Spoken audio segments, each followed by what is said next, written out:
voltage measurement. Data retention can keep the current value for video recording. DC current measurement.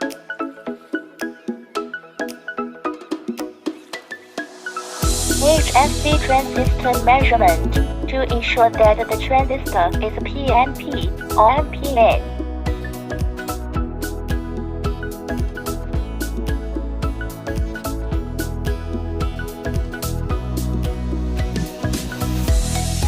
Connect the temperature line and measure the temperature by direct contact.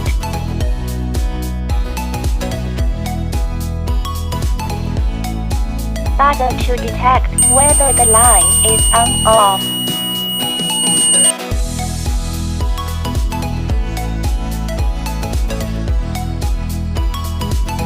Diode measurement. Positive and negative poles need to be aligned.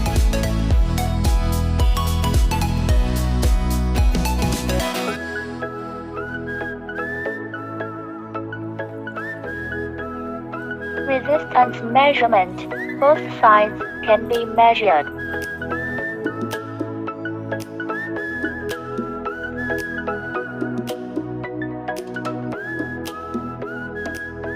DC voltage measurement. DC regulated power supply and measurement display. Button battery measurement display. 9-volt battery measurement display. 214 battery measurement display. 18650 battery measurement. AA model battery measurement display. AAA model battery measurement display.